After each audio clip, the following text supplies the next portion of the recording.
had the Nintendo Switch 2 for 3 months now, and I've seen the good things about it and the bad things about it. Before we start, I just want to say that I wanted a Switch for 3 years, and my parents wouldn't get it for me, specifically because they didn't think I could handle it. I showed some responsibility and I got the Switch. And this review is for all of the parents out there with kids wanting to get the Switch or a Nintendo console. Anyways, let's jump in. Switch 2 has great graphics for such a tiny console. It's not better than its competitors like PS5 or Xbox, but it still is great. When the console is docked, you can have 4K resolution on your TV, which is a really big upgrade. It's a really great console. Next up, we have the variety of games. We have so many games on the Switch eShop. Anyways, enough of that. Now let's jump into the hardware. The hardware is actually pretty easy. We have an added USB-C port at the top. We have magnetic Joy-Cons. That's way more bigger. But that makes it more or less portable. So if you want a more portable option, I'll get a Switch or a Switch Lite. I have my mixed feelings about that. Gameplay is nice and big, and I like this because it's more quality, and it just makes sense to make it bigger. It's really fun to bond with family members with this, and a lot of the games are multiplayer, so you can play a lot of games with your family members. But mostly it's two-player because you play like this, or you have to play with both of the Joy-Cons, get two more, right? That's just the type of thing that Nintendo does. I'm not gonna lie. Right? Then finally, let's talk about the pricing. See, the Nintendo Switch is $450, but the bundle with Mario Kart World is $500. I don't know if that's fine or if it's not. It's basically a PlayStation price. So if you're gonna look for the bundle, you might want to get a PlayStation if you are a PlayStation lover. As a Nintendo lover, I really like the Switch because it's so small. And it has such a great refresh rate. It has such great graphics. Not as good as Xbox and PlayStation. Not as good as PlayStation actually, because Xbox is still not as great. Nintendo is third, but I think they deserve to be first. And I say that they should be first is because Nintendo is a travel console. You can walk with it anywhere. With a PlayStation, there's so much wiring, so much bulkiness. Like, look at how thin this is.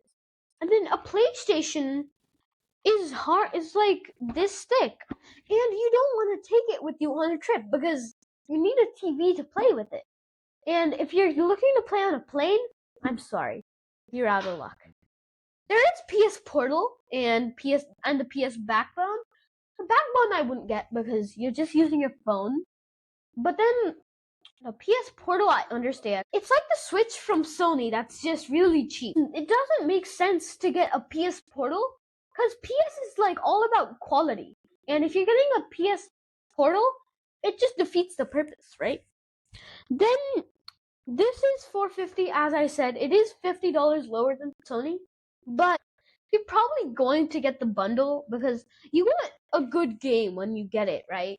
You don't want to just have Fortnite or Fall Guys or Rocket League or Overwatch, which are all free games. That's what I love about the Switch. It has so many varieties. It even has free games. So Xbox Series X is around $650, around it. I don't know about the bundles because I'm not an Xbox freak, but it is $650. It is $150 or $200 lesser. But then for the Series S, it would be $50 to $100 higher because of the bundle. It's really doesn't make sense. Oh, and also just think about all of the accessories you're gonna buy for your Switch. Like the screen protector, the thumb caps, these things that you put on your joysticks.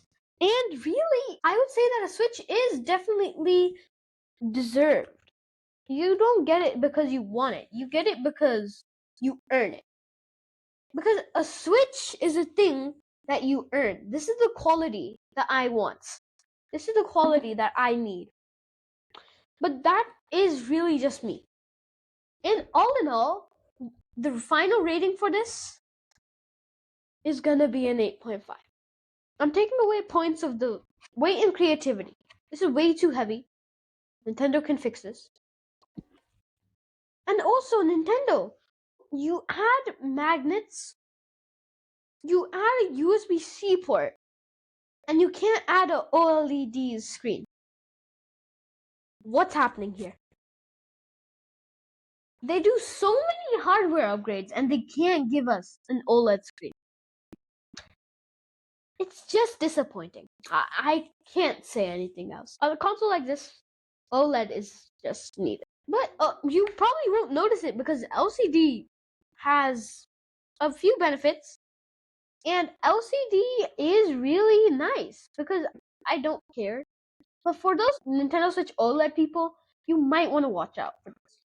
I don't think a Nintendo Switch 2 OLED model is coming out soon. But that really covers it.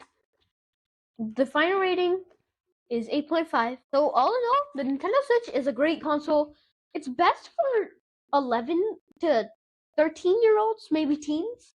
But a 9-year-old would definitely enjoy this.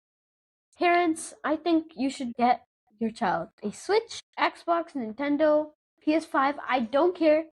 Just get your son or daughter a good console to get. Because if they're good, it would be a great gift for their awesomeness. But then that's also just me. You decide whatever you want to do. But that's really it. That is my review on the Switch. Peace.